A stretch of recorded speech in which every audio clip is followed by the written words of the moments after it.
적극적으로 한번 들어보도록 하겠습니다. 자, 이 장면, 이 묘사 잘 기억해 주셔야 돼요. 네, 이 묘사가 써놓게요. 한강 씨가 직접 뭐랄까요, 그 아이의 이미지를 강조하기 위해서, 왜냐하면 이 뒤에 나오는 내용들이 너무 처절한 내용들이니까 아이에 대한 아주 강렬한 기억을 우리한테 심어주기 위해서 만들었던 묘사라고 보시면 돼요. 이 책의 동심은 사실 이거 이상은 없어요. 동심으로서의 동호를 느낄 수 있는 묘사라고 할 수 있는 게 거의 없거든요. 근데 이 장면이 바로 동화가 가지고 있는 그 동심이에요. 바깥에 지금 내가 끔찍한 상황에 처해 있는데 바깥에는 은행나무들이 흔들리고 있고 거기에 이제 물방울들이 맺혀 있어서 햇빛이 반짝반짝거려요. 그래서 지금이라도 나가가지고 당장이라도 나무를 팡 차서 이 물을 떨어뜨리고 싶은 그 마음이 드는 나이, 그 어린아이의 마음이에요. 그걸 표현할 수 있는 문장이 이것뿐이 없는 거죠. 네, 그 감정을 표현할 수 있는 문장. 아주 잘 쓴 묘사여서 저도 이미지로도 딱 느껴지시죠? 이 장면이 멀리 있는 나무까지, 은행나무까지와 그 햇살이 비추는 장면이라든가 이런 장면들이 그 어느 장면보다도 잘 이미지화돼서 여러분 머릿속에 각인되도록 하기 위해서 첫 장면에 이걸 넣은 거예요. 자, 다음 얘기를 한번 들어가 볼까요? 어린 새는 경계심을 가지고 있죠. 그 동호는 어디에 경계심을 가지고 있을까요? 여자의 선창으로 애국가가 시작된다. 머릿속 추도식이 있다고 그랬잖아요. 죽은 이들에 대한. 지금 이 시신들, 이름 모를 시신들에 대한 추도식이 벌어지고 있는 상황이에요. 마이크 소리로 멀리서 확성기 소리가 들리는 거죠. 여자의 선창으로 애국가가 시작됩니다. 수천 사람의 목소리가 수천 미터의 탑처럼 겹겹이 쌓아 올려져서 여자의 목소리를 덮을 정도다. 그 확성기 소리를 덮을 정도로 무겁게 올라가다가 절정에서 결연히 쓸려 내려오는 그 곡조. 애국가 다 아시죠? 예. 너도 낮은 목소리로 한번 따라 부른다. 아는 노래니까, 그렇죠? 저 무거운 노래, 그 후렴 다시 까마득한 탑처럼 쌓아올려졌다가 또 쓸려 내려오는 동안 30개의 관들이 차례로 트럭에서 내려질 것이다. 그 추모를 마친 관들이죠. 이제 곧 이 강당으로 들어오게 된 그 관들이에요. 근데 동호는 애국가가 만들어내려는 저 곡조에 관심을 기울이고 있는 게 아니라 어디에 초점을 맞추고 있어요? 관이죠. 왜냐하면 자기가 지금 하고 있는 일이 뭐야? 그렇죠. 그 관을 열어서 어떤 그 사람들에게 그 시신들이 지금 내가 적어놨던 시신들이 그 관에 실려서 이제 추모하러 간 거잖아요. 30개의 관들이 차례로 트럭에서 내려질 것이다. 관 생각이 더 많이 나는 거야. 무궁화, 삼천리, 화려강산, 우리 다 아는 문구죠. 애국가에 후렴구죠. 따라 부르다 말고 너는 멈춘다. 화려강산 하고 되뇌어보자 한문 시간에 외웠던 리어자가 떠오른다. 이 아이는 무슨 생각을 하고 있어요? 애국가를 들으면서 딴 생각을 하는 거예요. 애국가가 주는 감정을 몰라요. 아직 모를 나이야. 애국가가 도대체 무슨 의미가 있는지. 그냥 화려 강산하니까 려자가 되게 어려운 한자지 이 정도야. 그냥 딴 생각을 하고 있는 거예요. 애국가에 같이 동조하고 있는 게 아니라 딴 생각을 하고 있는 거예요. 그냥 꽃이 아름다운 강산이란 걸까? 꽃같이 아름다운 강산이란 걸까? 딴 생각을 하는 거죠. 애국가를 부르는 게 아니라 그냥 딴 생각을 하는 거예요. 자기 생각이 갇혀 있는 거예요. 이 아이는 가늘게 눈을 뜨자 도청 앞 은행나무들은 여전히 바람에 흔들리고 있다. 여전히 뭘 보고 싶어? 뭐 하고 싶어요? 이 아이는 네, 나가고 싶어. 친구하고 같이 장난치면서 저 광장을 끊임없이 달리고 싶은 거죠. 이 아이는. 그게 그 마음이 전달되도록 하기 위해서 애국가와 대조적으로 이 이야기를 넣은 거예요. 아까 처음에 봤던 장면이잖아요. 은행나무들은 여전히 바람이 흔들리고 있다. 아직 한 방울의 비도 바람 사이로 튕겨져 나오지 않았다. 그걸 튕겨낼 사람은 누구예요? 나하고 정대야. 발로 빵 차서 그게 내려오게 할 사람은 나야. 원래 정대하고 같이 있었으면 우리 분명히 그걸 했을 거야. 네. 근데 여전히 단 한 방울의 비도 바람 사이로 튕겨져 나오지 않았다. 우리는 그걸 할 수 없어. 그 얘기죠. 이 내용을 보면 우리가 왜 이 책의 첫 주제를 어린 새로 잡았는지를 알 수 있는 거죠. 그냥 새여야만 한다. 국민이어야만 한다. 나라를 지켜야 한다. 민주주의의 수호자가 되어야 한다. 이런 생각은 없는 거예요. 네. 그런 게 아니에요. 그런 걸 얘기하려고 이 책을 쓴 것도 아니에요. 우리는 꼭 자유민주주의 시민으로서 민주주의를 지켜내야만 하는 사명이 있습니다. 이런 얘기를 하려고 이 책을 쓴 거 아니에요. 네. 그러니까 이 책은 뭐 사람들이 잘못 그냥 제목만 보고 오해할 수 있잖아요. 그 주제만 보고 언급만 되고 이 책을 읽어보지 않은 사람들은 이 책에 등장하는 동호를 느끼지 못해요. 그냥 소년이라고만 느끼지. 근데 우리는 동호를 알아야 되는 거잖아요. 동호는 그 책상 앞에 앉아 있어서 시신들이 그 가득 찬 방에 꾸역꾸역 그래도 나가라고 하는데도 집에서 오라고 하는데도 불구하고 나가지 않고 그냥 앉아 있어요. 뭐 때문이에요? 애국가 부르려고? 그들을 추도하려고? 친구를 찾으려고 그러는 거예요. 그렇잖아요. 친구를 찾으려고 그러는 거예요. 친구 그냥. 다른 거 없어요. 자기 친구. 근데 그 친구는 나하고 같이 저 광장을 뛰어다니면서 나무를 발로 차던 애들이야. 친구야. 네. 근데 그걸 다시 하고 싶은데 다시 할 수 없어. 왜? 못 찾았으니까. 네. 그래서 못 나가고 있는 거예요. 그냥. 그런데 애국가는 들려와. 근데 애국가에 집중도 안 돼. 딴 생각만 자꾸 해. 애국가가 들려와도 마음이 뜨거워지거나 그런 아이가 아니에요. 네.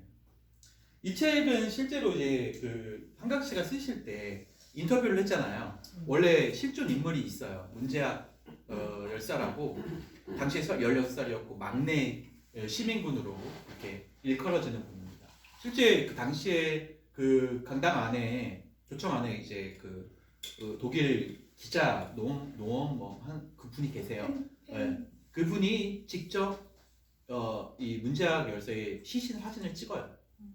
그러니까 복도에 쓰러져 있는 교련복을 입고 쓰러져 있는 모습을 직접 찍어서 실제 그 화제가 되기도 했죠. 어머니가 김필자 씨인가 그런데요. 아직 살아계세요. 85세. 인터뷰하는 거 봤어요. 아직 살아계세요. 그래서 한강 씨의 책을 읽고 자기 아들이 언급된 부분들을 이렇게 빨간색으로 이렇게 줄을 쳐서 거기다 이름도 쓰고 그렇게 해가지고 그 책을 전남도청에 기증했죠. 그래서 그 박물관에 전시하고 있습니다. 그런데 다 좋아요.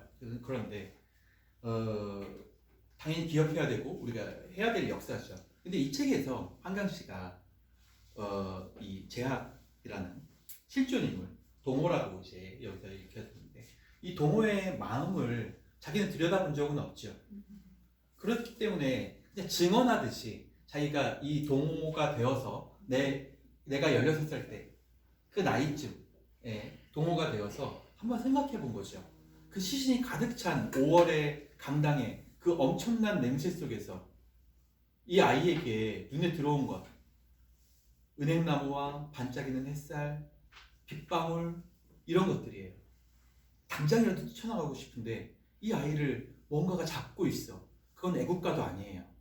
애국심도 아니죠. 애향심도 아니에요. 그냥 친구에 대한 그리움이죠. 죄책감과 그리움. 이건 누구나 가지고 있는 거예요. 심지어 계엄군도 가지고 있을 거예요. 아주 인간의 본질적인 감정이죠. 그 감정을 느끼도록 하기 위해서 지금 이 이야기를 하고 있는 거예요. 시작하고 있는 거죠. 딴 생각하잖아요. 네.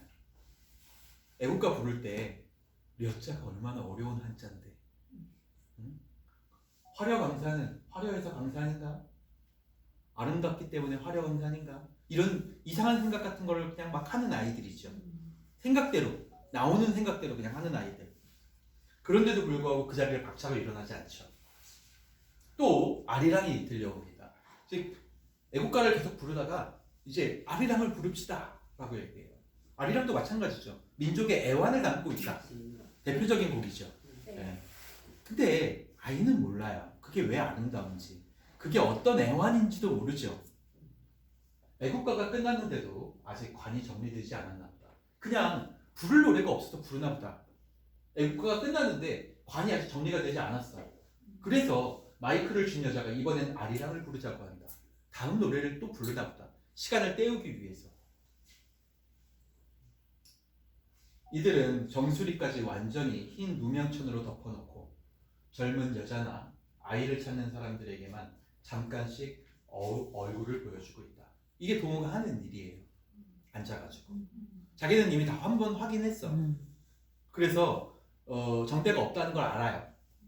근데 그 자리를 이상하게 그냥 나갈 수가 없는 거야. 왜냐하면 거기에 앉아있는, 거기서 일하고 있는 그 누나들이 있는데, 고등학생 누나들, 20대 누나들이에요. 누나들이 있는데 뻘뻘 땀을 흘리면서 시체들을 닦고 있어. 온몸에 피를 묻히고. 그 모습을 보고는 나갈 수가 없는 거야. 자기가 하는 일은 훨씬 쉬운 일이거든. 이름만 적으면 되는 거니까. 그 형체만 적으면 되는 거니까. 특징만 적으면 되니까. 근데 저 누나들이 뻘뻘 하면서 막 구토도 하고 막 그러면서 그걸 닦고 있는 거예요.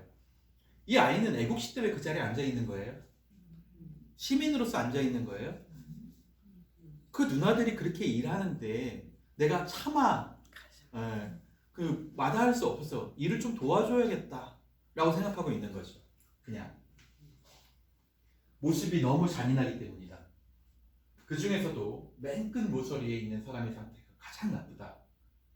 그 사람은 썩어가면서 이제 성인 남자만큼 몸피가 커졌다. 얼굴이 움푹 패인 그 여성의 시신이 가장 보기 힘들어. 근데 뭐 책에 정확하게 언급되진 않지만 정대에게는, 자기 친구 정대에게는 누나가 하나 있었어요. 누이가. 정미 누나인데 정미 누나도 아침에 안 들어와. 그래서 정미 누나도 어쩌면 병원에 있거나 아니면 여기 있을 수도 있겠다 생각하는데, 그 마지막에 있는 시신, 연고자가 없는 그 시신이 젊은 여자의 시신이야. 주름치마를 입고 있고, 정미 누나가 잘 입고 있던 물방울 무늬 줄무치마를 입고 있어요.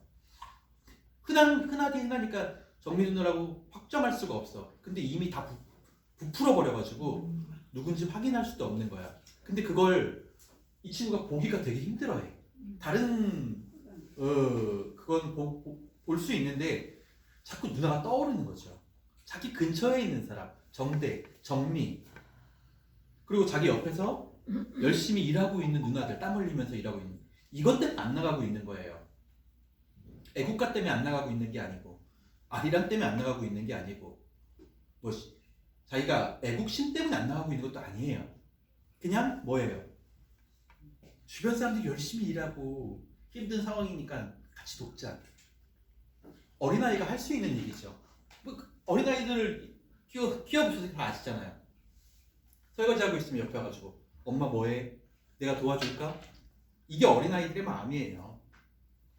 아주 기본적인 인간의 그런 감정 상태를 아주 근원적으로 끌고 내려가고 있어요. 우리를.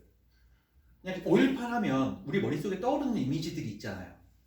근데 작가는 그걸 다 걷어내고 우리를 계속 끌고 내려가고 있어요. 그냥 아주 어린 새처럼 벌벌 떨고 있는 그 16살짜리 소년의 마음으로 끌고 내려가고 있는 거죠. 거기에서부터 시작해보자 라고 얘기하는 거예요. 썩어가면서 이제는 성인 남자만큼 몸피가 커졌다. 너는 부패의 속도에 놀란다. 눈에 띄는 그 상처들이 가장 먼저 썩었다. 피멍들이 뒤따라 부패했다. 코피가 터질 것 같은 시체에서 나오는 냄새, 시치를 견디며. 촛불 이야기가 나오죠. 시치가 있으니까 이 냄새를 없애기 위해서 그 옆에 초를 키워놓는 거예요. 이것도 이 동호의 일이야. 그래가지고 냄새를 태워준다는 반투명 겉불꽃이 어른어른 타오른다. 주황색 속불꽃은 눈을 흘리듯 따스하게 너울거린다. 근데 이 아이가 이걸 이렇게 써놓은 거예요. 바라보고 있는 거죠. 지금 동호가 촛불을 바라보고 있잖아. 자기가 시체 옆에 머리맡에 촛불을 켜줘요. 그런데 옆에 있는 시신을 보는 게 아니라 촛불을 보고 있잖아요. 그쵸? 근데 겉에 촛불은 냄새를 태워준다고 하고 파란 불꽃은, 안에 빨간 불꽃은 눈을 흘리듯 따스하게 너울거린다. 이렇게 썼어요. 작가는 뭘 얘기하고 싶어요? 이 어린아이의 따스한 마음 같은 걸 얘기하고 싶은 거죠. 분노 같은 게 없어요. 그쵸? 저항, 분노, 뭐 이런 미움 이런 게 없어요. 그냥 이 아이는 그 빨간 불꽃을 보니까 괜히 기분이 좋아지는 거예요. 어린아이처럼. 어린아이들 그렇잖아요. 촛불 켜놓으면 한참 들여다보죠. 네. 그런 것처럼 그냥 촛불이 켜져 있으니까 그게 아른아른거리는 게 마치 마음을 간지르는 것 같고 기분이 좋아지는 거예요. 이 엄청난 대비, 이 효과, 그러니까 강당을 묘사한 장면과 끔찍한 시치 같은 강당을 묘사한 장면과 이 아이에 대해 묘사한 장면, 아이의 심성을 묘사한 장면, 이 두 가지는 완전히 정반대의 심상을 가지고 있어요. 한쪽은 깨끗하고 아름답고 뭔가 튀어나갈 것 같은 생동감 같은 게 느껴지는데 한쪽은 어둡고 쿰쿰하고 막 부풀어 오르고 썩고 부패했다. 이렇게 표현하고 있죠. 이 두 가지를 아주 극명하게 대비시키면서 우리한테 그 효과를 보여주고 있는 거예요. 여러분은 어디에 속해 있나요? 여러분이라면 어디에 속할 거예요? 라고 물어보고 있는 거예요. 그 속에 작은 심장이나 사과 속시 같은 모양으로 흔들리는 심지를 둘러싼 파르스름한 불꽃임을 너는 본다. 그걸 유심히 들여다보면 마음의 위로가 되죠. 다른 건 다 지금 보기도 싫잖아요. 그런데 이걸 보고 있으면 괜히 마음의 위로가 되는 거죠. 이 아이에게는. 더는 냄새를 견딜 수 없어 너는 허리를 편다. 몸이 죽으면 혼은 어디로 갈까? 문득 너는 생각한다. 얼마 오래 자기 몸 곁에 머물러 있을까? 혼 이야기가 나와요. 이 책에 이제 뒤에도 이제 혼 이야기가 나오잖아요. 이 장에서도 이제 혼 이야기가 나오는데 혼 이야기는 뭘까요? 물론 아까 잠깐 이제 노벨상 시상식 변에서도 잠깐 나왔지만 수상 소감에도 잠깐 나왔지만 환상적인 자신만의 어떤 문법이 있어요. 그 채식주의자에서도 봤듯이 꿈 얘기 이런 게 나오잖아요. 뭔가 약간 환상적인 부분에서 이루어지는 이야기들이 있고 또 자기가 꽃이 되어야 된다는 이야기도 있어요. 채식주의자 보신 분들은 저같이 보신 분들은 아시겠지만 그 장면에서 맨 마지막에 주인공 은혜였죠. 네, 은혜가 마지막에 정신병원 앞에 병동 앞에 앉아 있는데 분수대 앞에 앉아 있는데 손에 뭘 쥐고 있어요? 몸에 피가 묻어 있어요. 하얀색 옷에 몸에 피가 묻어 있는데 그 남편이 찾아가서 봐요. 이 도대체 무슨 피야? 이렇게 가서 보니까 손에 새 한 마리를 잡고 있죠. 네. 여기서 마찬가지예요. 그 영예죠. 은혜가 아니라 영예가 가지고 있는 자신의 마음, 자기가 가고 싶은 마음은 바로 이 동호의 마음과 같은 거죠. 어린 새의 마음. 아주 순수한 어린 시절에 자기에게 들어와 있는 어떠한 억압도 없었던 시절. 자기에게 아무런 애국심도 없고 시민의식도 없고 어머니로서의 의무도 없고 딸로서의 의무도 없고 고기도 먹고 싶지 않으면 안 먹어도 되는 시절. 그 시절로 돌아가고 싶은 거죠. 네. 그리고 그 시절로 돌아가고 싶은 마음 그걸 새로 표현했는데 그게 죽어 있어요. 영예가 잡고 있는 손에서는 결국 타협하지 않으면 인간은 살아갈 수 없죠. 만약에 이렇게 생각해 봅시다. 5.18 뭐 우리 다 알지만 5.18 누군가 이야기하면서 나는 5.18 얘기 듣기도 싫고 생각하기도 싫고 말하지도 마. 나한테는 얘기하지 마. 이렇게 얘기하는 사람이 있으면 여러분은 어떻게 하시겠어요? 왜 그렇게까지 생각하고 그런 걸 우리가 좀 가지고 있어야지 우리가 대한민국 국민이라고 얘기할 수 있는 거 아니야? 라고 하면서 이야기할 거 아니에요. 알키스르라는 사람은 이걸 호명이라고 얘기해요. 우리가 원래 보려고 했던 그 자유라는 책에 보면 이 알키스르의 호명에 대해서 나오는데 우리는 애국가라고 하면 그 애국가가 라는 용어와 또 그 음률이 있잖아요. 그 음률, 가사 이런 것만 들어도 머릿속에 바로 뭐가 튀어나와요. 다 동일한 게 튀어나와야 돼. 하나라도 다른 게 튀어나오면 안 되게끔 국가는, 시스템은 우리를 호명하고 있죠. 군인, 경찰, 공무원, 대통령, 학생 전부 다 뭐가 뭘 불러요? 우리 마음속에 호명하고 있는 거예요. 그걸 듣기만 해도 우리는 자연스럽게 동일한 감정을 내뿜게 돼 있어요. 인간에게 과연 자유가 있는가? 그런데 지금 이 책에서는 이 한강 씨의 책에서는 자유가 있는 한 존재를 보여주고 있죠. 바로 동호예요. 그러니까 어린 시절, 아주 순수한 시절에 아직 호명이 내 마음속에 가득 차기 이전, 그 이전의 순수한 인식 속에는 뭐가 있을까? 지금 우리는 이제 그 어린 시절의 순수함을 다 잊어버렸으니까 우리는 알 수 없지만 적어도 어린 시절의 동호는 애국가를 들어도 딴 생각하고 이런 얘기만 들어도 딴 생각으로 가버리는, 죽음 이런 얘기만 들어도 딴 생각으로 가버리는 거예요. 몸이 죽으면 혼은 어디로 갈까? 문득 너는 생각한다. 얼마나 오래 자기 몸의 곁에 머물러 있을까? 그건 다 답이 없는 이야기잖아요. 네. 산 사람이 죽은 사람을 들여다볼 때 혼도 곁에서 함께 제 얼굴을 들여다보진 않을까? 어린아이다운 생각이죠.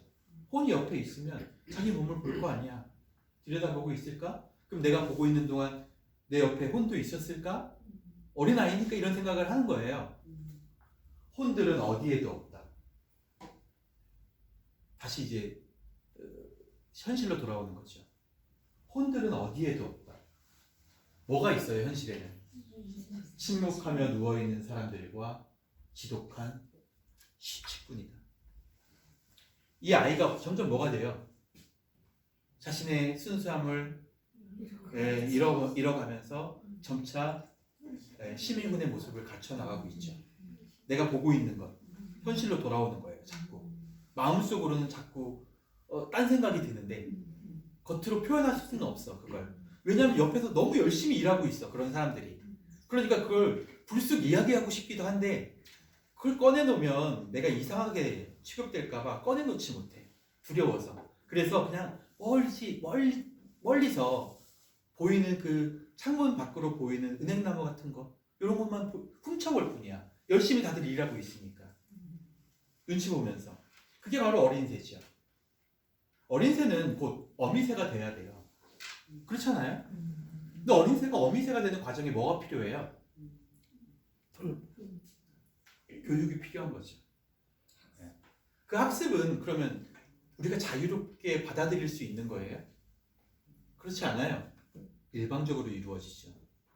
그렇기 때문에 우리는 애국가를 들으면 모두 다 동일한 생각을 하게 되는 거예요. 같은 제목을 보면 모두 다 같은 감정을 불러일으키게 되는 거죠. 이런 것들이 우리 마음속에 가득 차 있기 때문에 우리는 자신의 의지대로 행동하는 것이 아니라 사회의 요구대로 행동하고 있다고 볼 수도 있어요. 그런데 그 순수함이 어떻게 사회의 요구에 부응하게 되는가를 보여주는 거예요. 이 책은. 그게 폭력은 아닐까? 라고 우리한테 묻기도 해요. 사회가 우리의 순수함을 앗아간 게 폭력이라고 부를 수 있지는 않을까?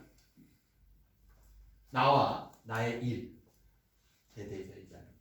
희순서로 자리가 배정되는 교실에서 너는 언제나 맨 앞에 앉은 아이였다. 아주 어린 아이예요. 이 아이가. 실제로도 겉으로 봤을 때도 키가 너무 작아. 네. 이제 중학교 3학년이 되었는데 중학교 3학년이 된 3월부터 변성기가 시작되며 목소리가 약간 낮아지고 키도 꽤 작아졌지만 아직은 제 나이로 보이지 않는다. 그래서 옆에서 진수라고 하는 형이 와가지고 야, 너 여기 왜 있어? 너 이렇게 꼬맹이가 이런 데 있어도 돼? 빨리 집에 가! 라고 얘기했는데 너 중학교 1학년 아니야? 1학년 아니야? 이렇게 물어보니까 자기가 얘기해요. 저 3학년이에요. 다 컸어요. 이렇게 얘기하는 거죠. 저 3학년이에요. 저는 힘든 거 없어요. 근데 우리 앞에 봤잖아요. 이 아이는 힘들어요. 그 시치도 힘들고 그 모습을 바라보고 있는 것도 힘들고 그리고 지금 당장이라도 뛰쳐나가고 싶은 마음을 가라앉히는 것도 힘들어요. 네. 그런데 이렇게 얘기하죠. 당당하게 서울에서 휴학하고 내려온 방학 때 내려온 이 진수라고 하는 형이 대학생 형이 야, 너 어린데 빨리 집에 가야지 라고 얘기하니까 저 3학년이에요. 저는 힘든 거 없어요. 이렇게 얘기해요. 뭐가 돼가고 있어요? 사회에 부응하고 있는 거예요. 내가 내 순수함을 보여주면 안 돼. 나는 이미 16살이니까 내 순수함을 그냥 어린아이처럼 보여줬으면 안 돼. 형한테 물어보고 싶잖아요. 호는 어디에 있어요? 애국가는 왜 부르는 거예요? 물어보고 싶지만 물어보면 안 돼요. 알고 있어. 금지됐어. 그건 자기에게. 내가 장부에 기록한 인적 사항들을 벽보에 써서 도청 전문에 붙이기 위해서였다. 그러니까 이 친구가 하는 일이 이거예요. 들어온 시신들이 있으면 이름은 모르니까 이름이 있으면 적겠지만 이름이 모르면 복장이나 이런 거 간단하게 정리를 해. 어떤 신발을 신고 있고 그렇게 해가지고 성별은 뭐고 그렇게 해서 적어놓으면 장부에 적어놓으면 형이 진수 형이 와가지고 그 장부에 적어놓은 걸 다시 적어. 그래가지고 도청 앞 게시물에다가 크게 이름을 적어요. 오늘 들어온 시신. 그래서 그 앞에는 누가 있겠어요? 집에 들어오지 않는 자식들을 기다리는 가족들이 있겠죠. 그리고 그 가족들은 매일 그거 보고 있는 거야. 거기에 붙으면 혹시 내 아들일까 해가지고 들어가서 찾아보는 거예요. 네. 그걸 그 일이에요. 지금 그 일을 하고 있는 거죠. 그걸 직접 보거나 전해 듣고 나타난 가족들에게 너는 흰천을 열어 죽은 몸들을 보여주었다. 그 역할을 하고 있어요. 내가 적었으니까 알 거 아니에요. 그 시신이 뭔지. 그럼 데리고 가서 이거예요. 그러면서 열어주고 비켜 있는 거예요. 그 역할을 하고 있었던 거예요. 그게 동호의 일이에요. 신원이 확인되면 가까이 있기가 힘들어. 어린아이니까. 왜냐하면 신원이 확인되면 어때요? 바로 가족들이 오열을 할 거 아니에요. 근데 그 모습을 견디기가 힘들어하는 거예요. 같이 슬퍼해줘야 되는데 아직까지 그럴 준비가 돼 있는 나이가 아니야. 그런 걸 몰라, 아이는. 그러니까 울 수 있도록 신원이 확인되면 멀찍이 물러서서 오열의 시간이 지나가길 그냥 옆에서 기다리는 거야. 고개 숙이고. 네. 간단한 염과 입관을 마친 사람들이 상무관으로 옮겨지는 걸 장부에 기록하는 것까지가 너의 일이었다. 별로 어렵지 않아요, 내 일은. 이렇게 얘기했죠, 아까. 이 아이가. 어렵지 않은 일이에요. 굉장히 중요한 일이에요. 어려운 일이죠, 아이에게는. 그렇죠. 아이에게는 어려운 일이죠. 근데 왜 이 아이는 어려운 일이 아니에요. 내 일은 어려운 일이 아니에요. 라고 얘기하나요? 그렇죠. 그게 바로 사회예요. 예. 그게 바로 사회의 역할이에요. 근데 작가는 그 역할을 결코 물론 부정도 아니고 긍정도 아니지만 그걸 장려하지는 않아요. 예. 그게 동호를 보여줄 뿐이에요. 우리는 그리고 이 책을 읽으면서 동호가 어떻다고 생각해요?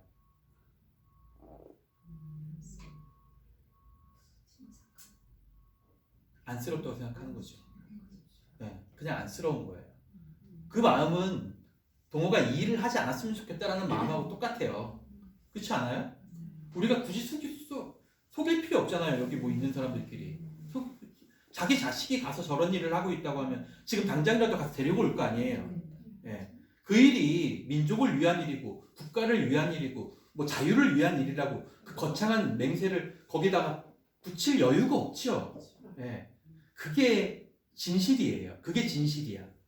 그걸 지금 우리도 아까 이제 운지한 열사라고 불렀지만 열사라고 불리기 위해서 그 자리에 있었던 거 아니잖아요.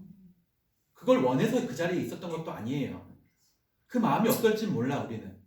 그런데 적어도 작가는 인간은 누구나 살고 싶어하고 어린아이는 누구나 놀러 가고 싶어해요. 신선한 공기를 마시고 싶어하고 끊임없이 뛰고 싶어하죠. 친구하고 놀고 배드민턴 치던 장면 나오잖아요. 예. 그게 더 좋은 그게 더 좋은 세상 아니에요? 아이에게 이걸 강요할 수 있어요? 그런데 20살짜리는 강요할 수 있어요? 그럼 30살짜리는 강요할 수 있어요? 그럼 어디까지 강요할 수 있어요? 어느 나이쯤 되면 그걸 강요시킬 수 있는 나이가 되는 거예요. 여러분의 마음속에 한 구석에는 다 동호와 마찬가지로 이런 것들을 피하고 싶은 순수한 마음이 있지 않아요? 근데 그걸 무시하면 안 돼요. 그걸 무시해서는 안 된다는 걸 얘기하고 있는 거예요. 이해할 수 없는 일. 그 동호의 솔직한 심정이 나와요. 내가 이해할 수 없었던 한 가지 일은 입관을 마친 뒤 약식으로 치르는 짧은 추도식에서 유족들이 애국가를 부른다는 것이었다. 또 애국가 얘기가 나오죠. 내 자식이 죽었어. 근데 이 자식의 추도식에서 뭘 불러요? 무슨 의미예요? 나라를 위해서 죽었다고 생각하고 싶은 거지. 그렇죠. 그 얘기예요. 그렇게 얘기하면 뭐가 돼? 열사가 돼. 뭐가 돼요? 위로가 되는 거예요. 위로. 예. 자기 자식이 죽은 게 위로가 돼요. 애국가를 부르기만 해도. 핑계를 찾는 거지. 예. 애국가를 부르기만 해도 자기 자식이 죽은 게 위로가 된다는 거야. 동기부르는 거 같지. 말도 안 되는 얘기잖아요. 애국가하고 자기 자식 죽은 거 아무 상관이 없어요. 그런데도 불구하고 애국가를 부르는 것만으로도 위로가 돼. 그건 어떻게 만들어졌어요? 이해할 수 없는 일이에요. 이해할 수 없는 일. 그냥. 예. 우리는 그렇게 만들어져 있어요. 우리 인간이 그렇게 이상하다는 거예요. 이 사건을 조명한 한강씨도 너무 이상한 거예요. 이게 아무 일도 아니잖아. 아무 연관도 없잖아. 그런데 왜 그걸 불러? 관 위에 태극기를 반드시 펴고 친친 끈으로 묶어 놓는 것도 이상했다. 그걸 위에를 태극기로 다 마무리해요. 네. 군인들이 죽인 사람들에게 왜 애국가를 불러주는 걸까? 군인들도 태극기를 마크를 달고 있잖아요. 네. 군인들도 같은 태극기를 달고 있는 사람들이 그 사람을 죽였는데 그 사람에게도 태극기를 붙여준다는 게 이게 무슨 모순이에요? 말도 안 되는 이야기 아니에요? 그런데 또 애국가를 듣고는 또 네, 군인들은 경례를 해야 돼. 애국가 들으면 군인들은 경례해야 돼요. 네. 이게 무슨 이상한 일이에요. 말도 안 되는 일이죠. 그래서 뭐라고 얘기해요? 내가 이해할 수 없었던 한 가지 일이에요. 이해할 수 없어요. 도저히 동호의 생각으로는 이해가 안 가. 왜 그러는지 사람들이 왜 애국가와 태극기를 거기다 갖다 붙이는지. 친구가 죽고 가족이 죽었는데 왜 태극기로 관을 감싸는 걸까? 마치 나라가 그들을 죽인 게 아니라는 듯이. 누가 죽였는지 아는데 그게 또 위로가 어떻게 돼요? 네, 말도 안 되잖아요. 같이 일하고 있는 누나들이 나와요. 애정을 품고 있죠. 본인은. 그래서 그 누나들의 외모를 소상히 적는 장면이 있어요. 은숙 누나는 동그란 눈을 더 크게 뜨며 대답했다. 군인들이 반란을 일으킨 거잖아. 그래서 애국가를 부르고 태극기를 덮는 거야. 권력을 잡으려고. 안 되니까 총을 쐈잖아. 그렇게 하라고 그들이 명령한 거야. 윗사람들이 반란을 일으키게 만들고 총을 쏘라고 명령한 거야. 그 사람들을 어떻게 나라라고 부를 수가 있어? 네. 근데 그 얘기를 들어도 은숙 누나가 그 얘기를 해준 거야. 내가 물어보니까 근데 이 얘기를 들었어요. 그런데도 동호는 어떻게 생각해? 전혀 다른 질문에 대한 대답을 들은 것처럼 너는 혼란스러웠다. 그게 무슨 얘기야? 네. 그들이 쐈으니까 그들이 나라가 아니란 얘기야. 그런데 그 나라에 살고 있는 사람들은 지금 아무런 일도 없는 것처럼 편안하게 살고 있거든요. 왜냐하면 동호가 정대를 잃고 집에 들어갔을 때 아버지가 불러요. 바깥에서는 총싸움이 벌어지고 있어요. 막 스나이퍼들이 길거리에 돌아다니는 사람을 총으로 쏘고 있는 상황이에요. 근데 집에 들어갔어요. 아버지가 불러. 씻고 있는데 뭐 하라고 불러요? 허리 밟아달라. 마사지 해달라. 나 허리 아프니까. 아, 동호 아니야? 아빠 허리 좀 밟아라. 이렇게 얘기해요. 중생이 바로 부러지겠다. 그게 현실이죠. 네. 그러니까 동호는 어떻게 생각하는 거예요? 전혀 다른 질문에 대한 대답을 들은 것처럼 너무 혼란스러운 거예요. 이 상황이. 잘 살고 있는 사람들도 있어요. 광주에서. 아무렇지도 않게. 네. 아무렇지도 않게 오늘 우리 아버지처럼 아무렇지도 않게 살고 있는 사람들이 있어요. 여전히 일하고. 네. 근데 이쪽에서는 쓰러져서 죽고 막 그랬어요. 그러면서 나라를 원망하면서 죽었는데 애국가를 부르고 태극기를 덮어. 어린아이에게 이게 어떻게 비춰질까요? 네. 이게 엄청나게 이해할 수 없는 일이고 혼란스러운 일이다 라고 적고 있어요. 자, 애국가, 나라 의미에 대해서 이제 생각합니다. 동원. 흐느낌 사이로 돌림 노래처럼 애국가가 불려지는 동안 악절과 악절들이 부딪히며 생기는 미묘한 불협화음에 너는 숨죽여 귀를 기울였다.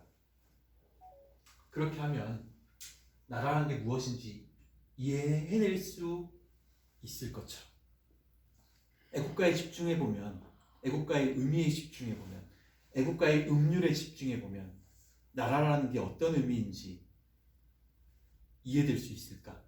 라고 생각하면서 곰곰이 듣기 시작하는 거죠. 애국가에는 아무 일도 일어나 있지 않아요. 그냥 화려강산이야. 나라는. 애국가에 언급되어 있는 나라는 하느님이 보호하는 화려강산이란 말이에요. 근데 현실이 그래요? 그렇지 않잖아요. 그런데도 불구하고 사람들은 왜 이렇게 애국가를 불러대는지 모르겠다. 난 도저히 혼란스럽고 이해할 수 없는 일이다. 죽은 지 얼마 되지 않은 사람들의 형상이 너무 생생해. 근데 현실은 뭐예요? 자기 옆에는 그 수없이 많은 주검들이 있는 거예요. 끝없이 쏟아져 나오는 반투명한 창자들을 뱃속에 집어넣다 말고 은숙 누나는 강당 밖으로 뛰어나가 토하곤 했다. 이 일이 얼마나 처참한 일인지 아시겠죠? 네. 코피가 잘 나는 체질이라는 선주 누나는 이따금 고개를 뒤로 젖히고 마스크 위로 콧잔등을 누른 채 강당 천장을 올려다보았다. 얼마나 힘든 일을 하고 있는 거예요. 동호를 붙잡고 있는 건 뭐예요? 선주 누나와 그쵸. 그 이 모습이에요. 네. 나라를 지켜야겠다. 애국심 때문에 시민의식으로 이런 게 아니에요. 그냥 옆에 누나가 너무 고생해. 힘든 일을 하면서. 그런데 이걸 마다하고 난 집에 저녁이 됐으니까 밥 먹으러 갈게요. 이렇게 얘기할 수가 없는 거죠. 네. 바로 그런 게 아주 순수한 인간의 마음이에요. 네. 근데 많은 사람들이 그걸 애국심 같은 걸로 애국심 같은 걸 덮어버려. 애국가 같은 걸로 덮어버리고 아리랑 같은 걸로 덮어버려요. 그러면 자기가 가지고 있는 이 순수한 마음을 가지고 여기 남아있었는데 그것들이 열사라는 이름으로 투쟁이라는 이름으로 저항이라는 이름으로 이런 식으로 그냥 평가돼 버리는 거죠. 한 묶음. 그래서 왜 얘기하잖아요. 마치 고양이들을 자루에 하나 다 모아놓고 각각의 고양이들인데도 불구하고 고양이 자루라고 얘기하는 거하고 똑같다는 거예요. 누가 이런 호명을 만들었나요? 개개인의 감정들은 완전히 무시돼 버리고 5.18이라고 하면 그 안에서 있었던 개개인의 감정들은 완전히 다 무시돼 버리고 그냥 열사라는 하나의 큰 자루에다가 그것들을 다 담아버려요. 뭐가 진짜 이들을 무시하는 거예요? 과연?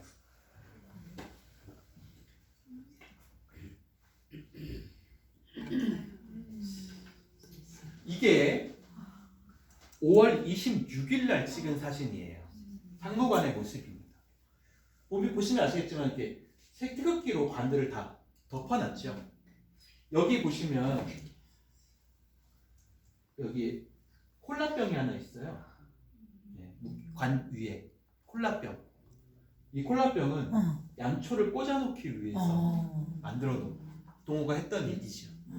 네. 그걸 여기 이렇게 묘사해놨습니다. 5월 26일 날 찍힌 사진이에요. 그리고 이 책의 주인공이라고 할 수 있는 문제학 열쇠는 27일 날 죽어요.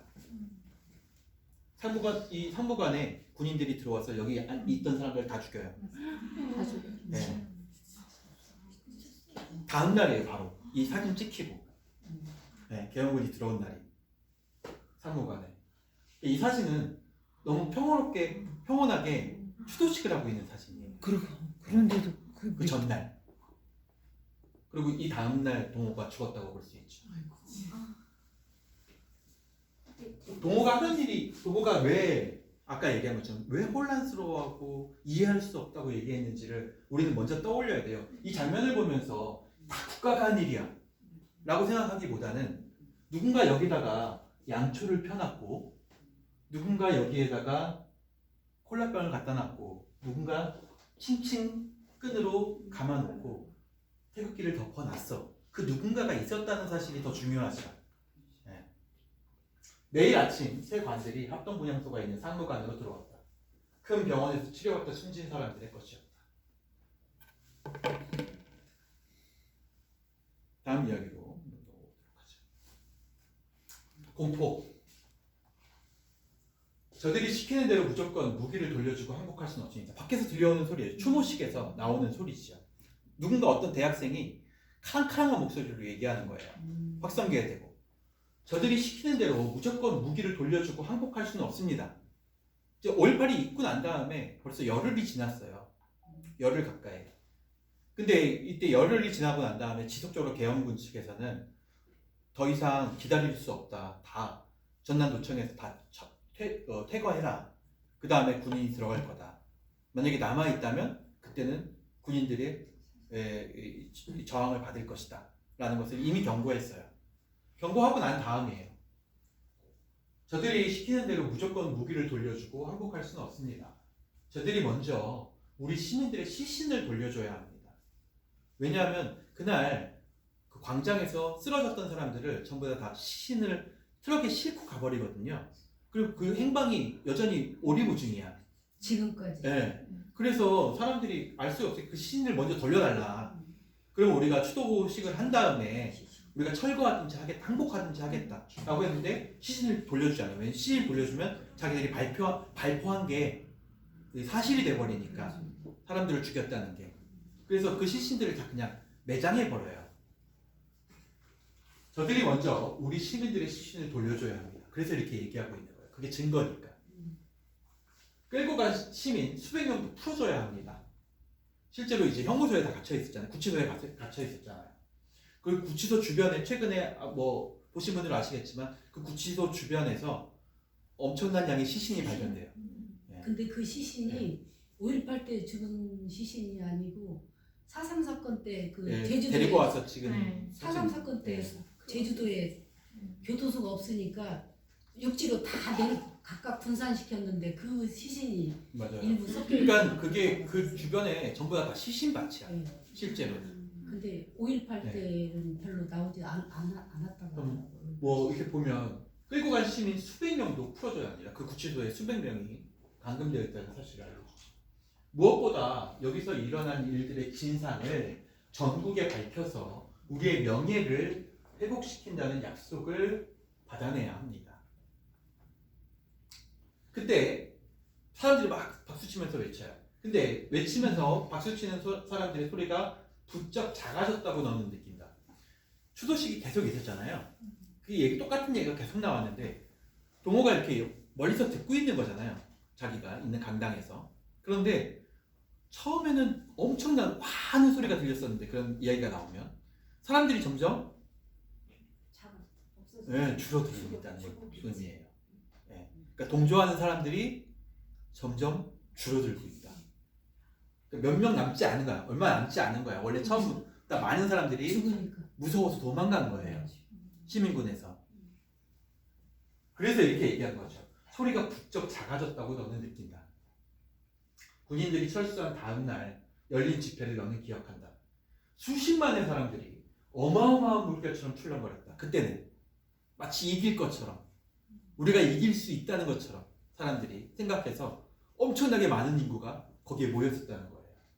수십만 층의 탑을 아슬아하게 쌓아 올리며 그때도 애국가를 불렀다. 네. 수십만 개의 폭죽을 연달아 터뜨리는 것처럼 사람들이 손뼉을 치고 마치 축제가 열린 양 묘사하고 있죠. 동호는 그걸 생각했던 거예요. 근데 그렇게 하다 보니까 자기가 그때 들어왔고 그 광당에. 근데 시간이 지나면 지날수록 점점 사람들의 숫자, 동조하는 사람들의 숫자는 줄어들고, 심지어 자기 부모하고 자기 형마저 와가지고 야 너 뭐 하고 있어? 빨리 들어와 라고 자기를 끌어내려고 하고 있다는 거예요. 5.18을 단순히 찬양하기 위해서 만든 책이 아니에요. 이 책을 보면. 그렇죠? 네. 이걸 분명하게 기억하고 있어야 돼요. 공포. 바로 공포가 이들을 밀어낸 거죠. 이들도 사람이에요. 공포는 순수함이잖아요. 순수한 인간의 감정이에요. 그러니까 공포감이 있으면 사람들은 물러나게 돼 있어요. 네. 공포감이 있는데 앞으로 전진하진 않잖아요. 너무 당연한 거예요. 아주 순수한 사람들이죠. 마치 동호처럼. 12사 그날 여의도에 헬리콥터 막 뜨고 그랬는데 그 영등포에 산 사람들하고 그 광주에 5.18 때 광주에서 겪은 사람들하고는 너무너무 힘들었다고 하더라고요. 그날 저녁. 맞아요. 그 소리에다가 진짜로 잠을 제대로 한 잠도 못 잤대요. 맞아요. 광주 사람들. 공포가 확산되는 과정을 한번 볼까요? 군인들이 다시 들어오면 시민들을 모두 죽일 거란 소문이 돌고 있다고, 공포 때문에 집회의 규모가 빠르게 줄고 있다고 그는 진지한 얼굴로 말했다. 진수가 와서 얘기해 주는 거예요. 그럴수록 우리의 수가 많아야 함부로 못 들어올 텐데 느낌이 안 좋아요. 관들은 점점 많아지는데 사람들은 점점 집 밖으로 나오지 않아요. 이때 이제 사람들이 얘기해요. 의미 있는 죽음. 아까 우리들의 명예를 살려줘야 합니다. 이렇게 얘기하잖아요. 그러니까 이들이 지금 투쟁하고 있는 이유는 뭐예요? 뭐 때문이에요? 그들이 헛된 죽음을 당한 게 아니다 라는 것을 증명하기 위해서예요. 그래서 공포가 있어도 맞설 수 있는 거죠. 의미 있는 죽음이 되게 하기 위해서예요. 너무 많은 피를 흘리지 않았습니까? 어떻게 그 피를 그냥 덮으란 말입니까? 먼저 가신 혼들이 눈을 뜨고 우리를 지켜보고 있습니다. 추도식에서 이런 말이 막 나와요. 동호는 어떻게 생각할까요?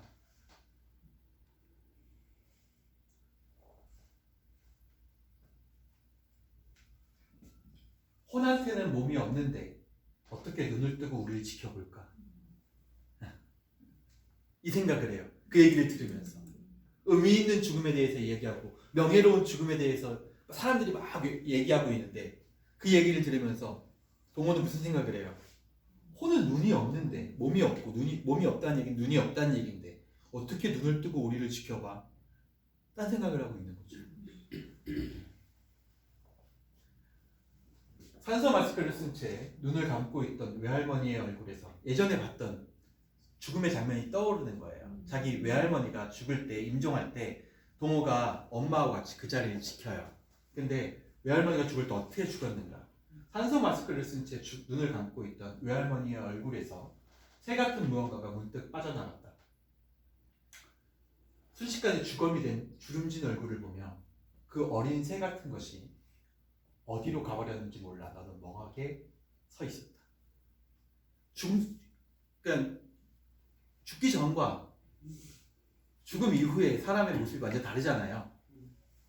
근데 그 모습이 마치 새 한 마리가 빠져나간 것 같다는 생각을 동호는 어렸을 때부터 했던 거죠. 그 장면을 보면서. 그리고 그 새가 어쩌면 혼일 수 있겠구나 라고 생각한 거죠. 그래서 그 새 같은 것이 어디로 빠져나가는지 모르겠어. 지금 상부관에 있는 사람들의 혼도 갑자기 새처럼 몸을 빠져나갔을까? 그때처럼 내가 본 것처럼 놀란 그 새들은 어디에 있을까? 이게 도모의 생각이에요. 그 시신들을 바라보면서 의미 있는 죽음을 이야기하는 어른들 앞에서 그 이야기를 들으면서 도모가 한 생각은 바로 이거예요.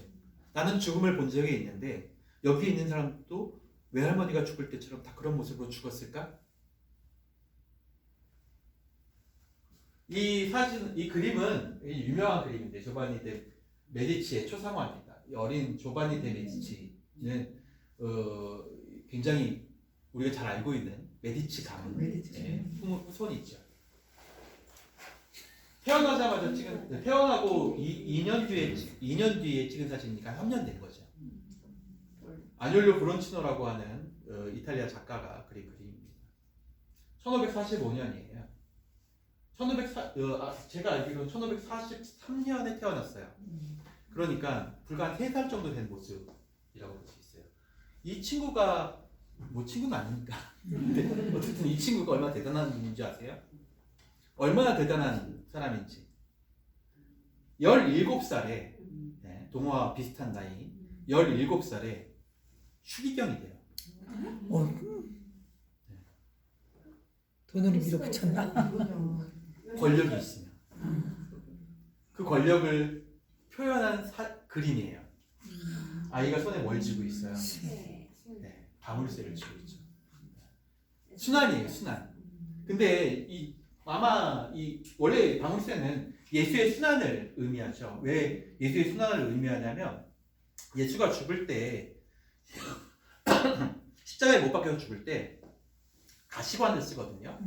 근데 이 가시관을 쓰고 죽은 예수가 죽고 난 다음에 그 방울새 한 마리가 날라와서 그 예수의 머리에 박힌 가시를 뽑아가는 장면이 전해지고 있어요. 그건 이제 야사로 전해지는 이야기예요. 그래서 방울새는 그 예수의 순환을 상징한다. 이렇게 이야기하죠. 근데 뭐 여기서는 예수의 순환을 얘기하려고 이 그림을 가져온 건 아니고 권력을 상징하는 거예요.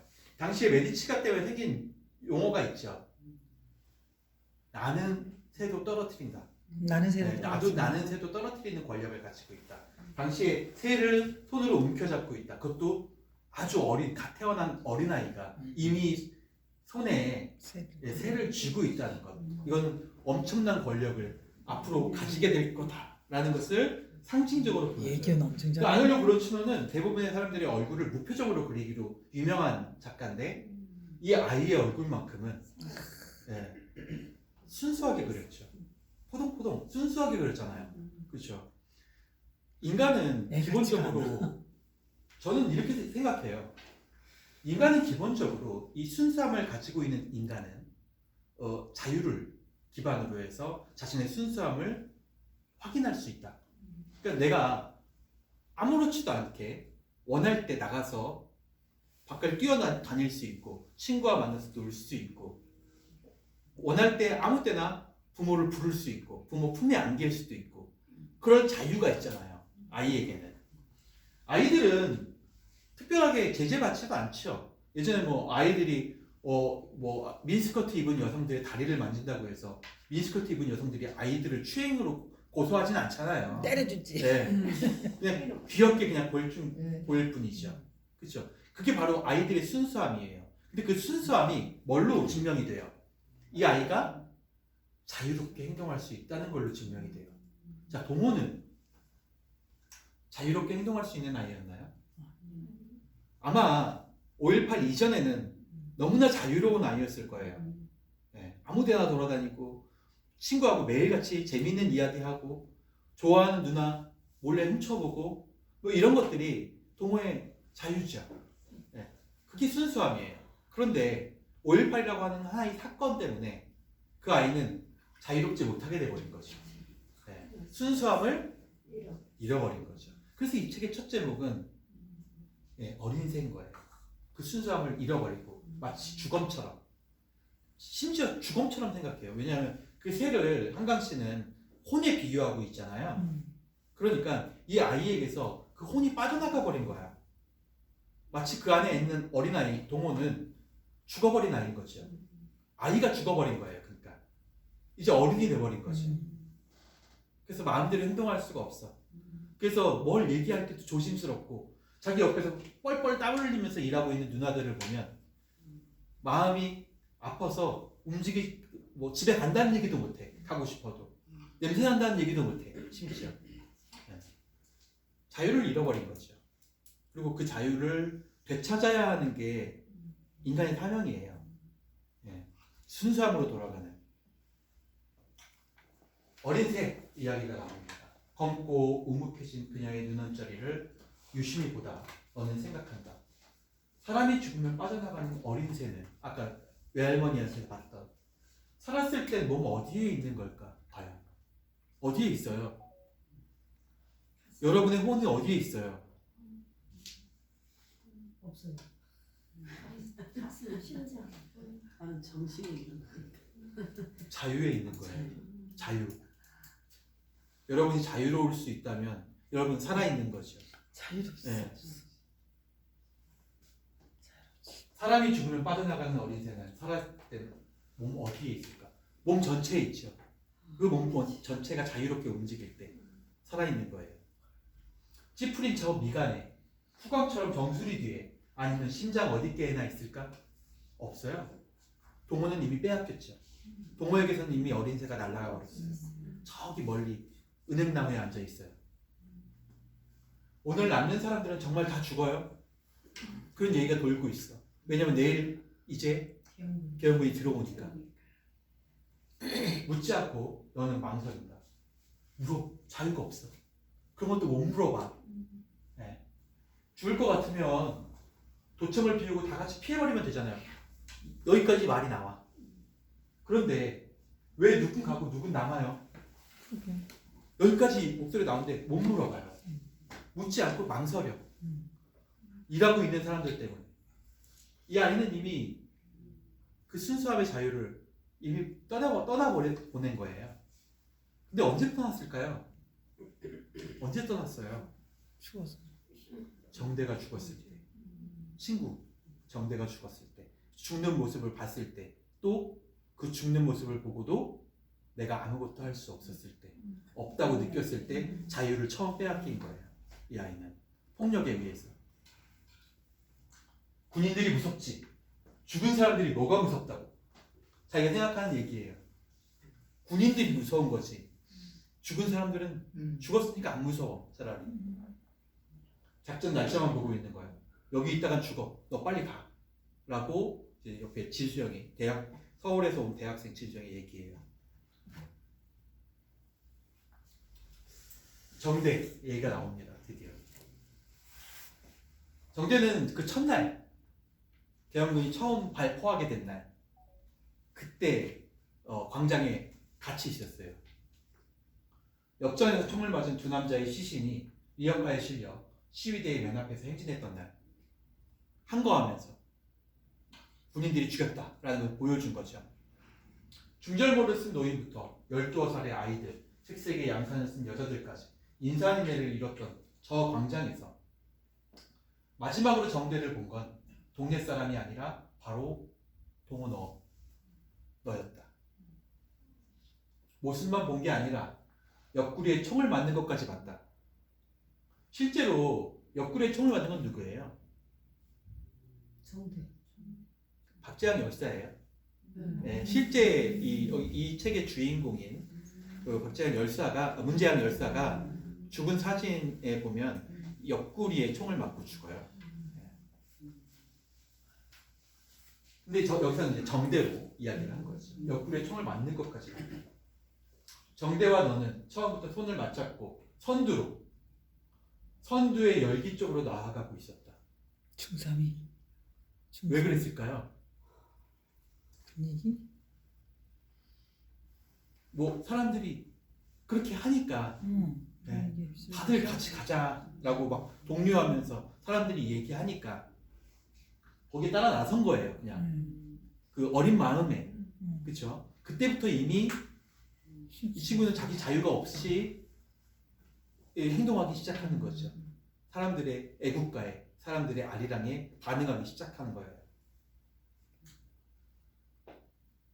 다시 총소리가 귀를 찢었을 때 모로 넘어진 정대를 뒤로 하고 너는 달렸다. 근데 총소리가 나니까 처음에 공포야. 공포탄을 쏴요. 그래서 공포다 그렇게 얘기하면서 사람들이 계속 전진하자라고 얘기하는데 그 다음 발은 진짜. 네, 진짜 총알이었죠. 그때 정대가 맞은 거예요. 내가 입은 것과 똑같은 실제 체육복 바지가 얼핏 보인 것 같았다. 운동화가 벗겨진 맨발이 꿈틀거린 것 같았다. 멀리서 보고 이게 도망쳐서 한쪽 벽 구석에 숨어서 기대에 숨어서 보고 있는 거예요. 그 앞에 있던 모든 광장의 그 수많은 사람들이 전부 다 뿔뿔이 흩어져가지고 골목으로 숨어 들어가기 시작했어요. 왜냐하면 옥상에서 스나이퍼가 총을 내리쏘기 시작해요. 그래서 거기 쓰러진 사람들이 있었는데 그 쓰러진 사람들을 데리고 오려고 나가면 또 쏴. 쏴서 죽이는 거죠. 계속 죽이는 거죠. 그리고 공포 속에 더 이상 나가지 못할 때까지 사람들이. 내가 뛰쳐나가는 순간 누군가 입을 막고 떨던 아저씨가 내 어깨를 붙들었다. 지금 나가면 개죽음이야. 너는 정대를 향해 그들처럼 달려가지 않았다. 바로 이거죠. 네. 이것 때문에 거기 있는 거예요. 네. 미안해서. 친구에 대한 미안함 때문이에요. 국가에 대한 저항, 폭력에 저항한 열사의 민주정신 때문이 아니라 친구에 대한 미안함 때문이에요. 그냥 그것 때문에 그 자리에 다 있었던 거예요. 이게 바로 죄책감이죠. 네. 우면천을 걷기 전에 너는 눈을 감지 않는다. 피가 비칠 때까지 입술 안쪽을 악물며 천을 걷는다.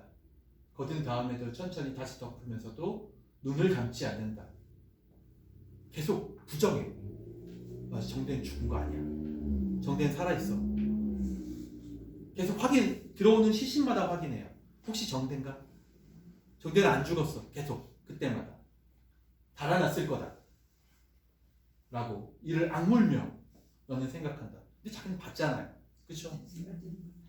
그때 쓰러진 게 정대가 아니라 이 여자였다 해도 너는 똑같이 달아났을 거야. 두려움 때문에 달아났잖아. 네. 형들이었다고 해도 내 형, 내 아버지였다고 해도 내 엄마였다고 해도 달아났을 거야. 뭐 때문에? 무서워서. 그렇죠. 공포 때문에. 공포가 인간을 그렇게 만드는 거죠. 자유를 빼앗는 건 뭐예요? 바로 공포죠. 앞으로 나가지 못하게 만들고 자유를 빼앗아요. 그러면서 이렇게 얘기해요. 스스로 용서하지 않을 거야. 아무것도 용서하지 않을 거야. 나 자신까지도. 결국 죄책감이죠. 사실 이게 이제 이 책의 1장의 마지막이에요. 이 책의 1장은 우리가 생각하는 것처럼 5.18을 고발하기 위해서 쓰여진 책이 아니에요. 책을 읽어보시면 이제 아시겠지만.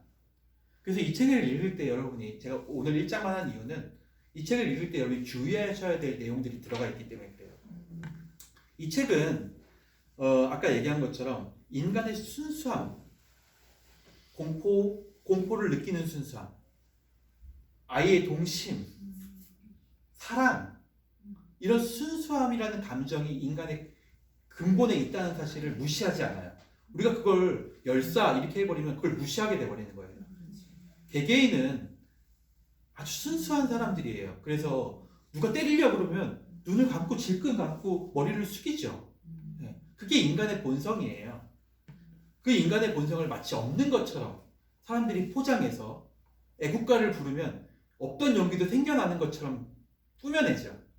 실제로 그렇게 꾸며내고 난 다음에는 사람들이 저마다 손을 잡고 총칼 앞에도 맞서요. 근데 의지대로일까요? 의지대로예요, 그게. 자기 의지 아니지. 타의. 그게 문제라는 거예요. 그게 문제예요. 그게 폭력이죠. 네. 우리가 지적을 먼저 하려고 했던 이유가 바로 거기에 있어요. 지적이 좀 어려워서 안타깝긴 했지만 어쨌든 지적을 먼저 하려고 했던 이유가, 지적을 보면 인간이 가지고 있는 근원적 자유의지라고 하는 것은 실제 존재하지도 않아요. 양자역학이나 물리학 뭐 이런 거에 따르면 사실 우리는 5분 전 과거에 의한 원인에 의한 결과일 뿐이에요. 결과는 그 물리학의 법칙 안에 그냥 정해져 있죠. 정해져 있기 때문에 우리는 자유롭게 행동하는 게 아닌 거예요. 내가 아무리 집에 빨리 가고 싶다라는 생각을 한다고 해도 집에 갈 때까지 걸리는 시간은 물리학적인 법칙에 의해서 결정되잖아요. 제가 아무리 빨리 달린다고 해도 네. 결국에는 그렇게 생각한다면 모든 것은 전부 다 어떤 규칙 안에 결정되어 있다고 보는 거죠. 이걸 초결정론이라고 불러요. 근데 이런 초결정론을 근본으로 하고 있는 개념이 뭐냐? 바로 포테스타스라는 개념이에요. 포테스타스는 모든 사물을 얽어놓은 개념이에요. 근데 그 얽어놓을 때 얽어놓는 기준이 뭐냐? 동일성으로 얽어놓는다는 거예요. 쉽게 얘기하면 포테스타스를 뭐라고 얘기할 수 있냐면 열사라는 개념으로 이야기할 수 있어요. 우리는 열사라는 개념을 머리에 집어넣게 되면 한번 집어넣게 되면 그것과 비슷한 동일성을 가지고 있는 것들을 다 한 묶음에 그 안에 포테스타스 안으로 다 집어넣어. 그렇죠. 거기에는 5.18 희생자들도 들어가고요. 4.3 희생자들도 들어가죠. 또 이해한다. 7, 80년대에 민주항쟁을 했던 사람들의 다 들어가지. 다 들어가는 거예요. 그 안에 다 들어가요. 정작 본인들 거기에 들어가는 본인들은 자유가 있나요? 개개인은 그 개개인의 가치라든가 이런 것들에 대해서 우리가 한 번씩이나 생각하게 되나요? 근데 실제로 생각하지 않죠. 열사라고 얘기하면 그들에게 대해서 할 도리를 다 한 것 같이 느껴지잖아요. 네, 뭐다 해준 것 같지. 열 사람 칭호로 주면. 근데 실제로는 그렇지 않죠. 우리가 이 동호를 보면 알 수 있잖아요. 문제학 열사 이렇게 부르는데 열사라고 부를 때와 지금 이 책에서 동호라고 부를 때하고 완전 다르잖아요. 느껴지는 감정이 다르죠. 네, 그들에 대해서 느껴지는 아슬한 안타까움, 그리움, 멜랑콜리 이런 것들이 열사라고 부를 때하고는 전혀 다른 감정으로 다가와요. 근데 사람들은 추도할 때 뭘 불러요? 열사. 애국가를 불렀어요. 그들이 좋아하는 노래를 부른 게 아니에요. 그들이 만들어내는 거야. 네, 그들의 부모나 그들의 사랑하는 사람들이 부르는 이름으로 그들을 위로한 게 아니죠. 자기. 국가라는 애국가를 불러주고 아리랑을 불러주면 위로가 될 것 같은 거야. 할 도리를 다 한 것 같은 거죠. 네. 근데 실제로는 그렇지 않아요. 네. 전혀 위로가 되지 않아요. 동호에게 뭐가 위로가 돼요? 동호에게는 정대를 찾는 게 도움이 되는 거예요. 오히려. 그래서 거기에 있었던 거고 지금까지 마다한 것도 민주를 위해서 그런 게 아니에요. 자유를 위해서 그런 게 아니죠. 동호에 대한 책임감 때문에 그랬어요. 죄책감. 정대에 대한 죄책감. 네. 친구를 그냥 혼자 보내고 내가 비겁하게 혼자 살아남았어. 숨었어.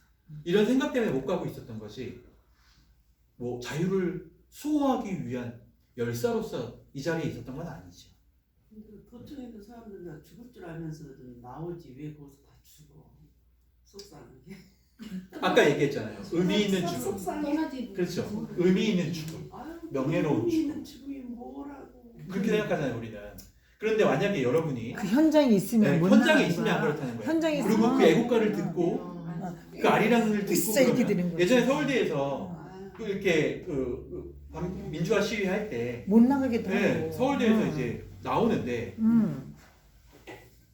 이 노래를 부르잖아요. 현장감이라. 네, 근데 큰 북을 두드려요. 네, 무슨 신장? 큰 북을 막 두드려요 뒤에서. 그러면 쿵쿵 심장 쿵 하는 박동. 소리가 들려. 근데 그 소리에 맞춰서 애들이 애국가를 부르는 거예요. 네. 그러면 분위기 있는 만들어. 애들의 반수는 다 눈물을 흘리면서 그 애국가를 따라서 나가요.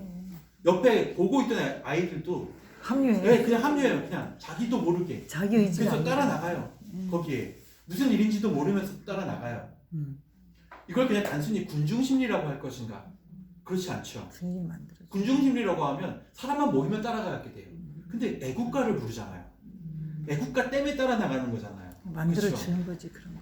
태극기를 걸치고 맨 앞에 선두에 선 사람이 태극기를 이 두루마리처럼 걸쳐요. 예. 그러면 뒤에 오는 사람들은 전부 다 그 태극기를 보는 거예요. 예. 앞에 서 있는 선두 독립운동 그룹의 하는 거야, 태극기를 그치? 보고 가는 거예요. 뒤에서는 애국가가 큰 목소리와 함께 애국가가 불려오고 앞에서는 태극기가 앞장서요. 그러면 빠져나갈 도리가 없어요. 그럼. 자유가 없어요. 자유가. 예. 스스로도. 아니, 근데 어떤 사람에게 자유가 있어요? 좀 나와라 그러는데. 그러니까 어떤 사람에게 자유가 있어요? 도서관에서 몰래 숨어가지고 그걸 보는 사람들은 안 따라 나가요. 네. 그런 사람들은 안 따라. 아예 공간적으로 분리된 사람들. 네, 감망하고 있어요. 네. 근데 동호가 아까 이렇게 얘기하잖아요. 눈을 크게 뜨거나 눈을 가늘게 뜨거나 이런 얘기를 하잖아요. 네. 자기도 눈을 가늘게 뜨고 싶죠. 아예 감고 싶죠. 그냥 감으면 오늘 저녁에 맛있는 고기 반찬으로 엄마가 맛있는 반찬 해놓는다고 그랬는데 오늘 저녁에 가늘게 눈을 뜨고 아예 감아버리면 갈 수 있어요. 그 누나들의 모습을 보지 않고 진수형 모습 보지 않고 갈 수 있다는 거예요. 그런데 어떻게 해요? 눈을 크게 떠요. 네. 현장에 있는 거야. 어떻게 보면 우리한테 굉장히 많은 생각을 하게 만들죠. 이 장면 하나가 1장의 아주 짧은 부분인데 이 짧은 1장의 한 부분이 우리한테 엄청나게 많은 생각을 해요. 과연 우리에게는 자유가 있는가? 그러면 우리가 인간으로 사는 이유는 뭔가? 대한민국 국민으로 사는 건 아니잖아요. 네. 대한민국 국민이니까 숨 쉴 수 있다는 건 아니잖아요. 그냥 사는 거였어. 네. 인간으로서 사는 건 다른 거예요.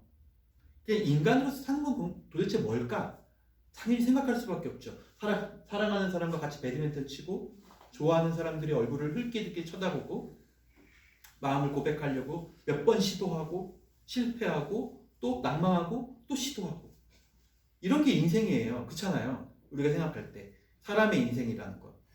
그런데 실제로 애국가라든가 국가, 자유, 민주주의 이런 것들이 마음속에 하나씩 새겨지기 시작하면 나도 모르는 사이에 내가 받아들인 것도 아니고 새겨지기 시작하면 그 다음부터는 마음대로 그렇게 살지 못해요. 조각이 돼버려. 네. 인간에게 진정한 자유를 빼앗기면 아까 얘기한 것처럼 어린 새가 날아가 버리는 것 같은 효과를 보여주는 거죠. 스스로 세. 네. 언제부터 인간이고 언제부터 사회인이었나 한번 곰곰이 생각해 보시는 한 주가 됐으면 좋겠습니다. 오늘 여기까지 하도록 하겠습니다. 감사합니다.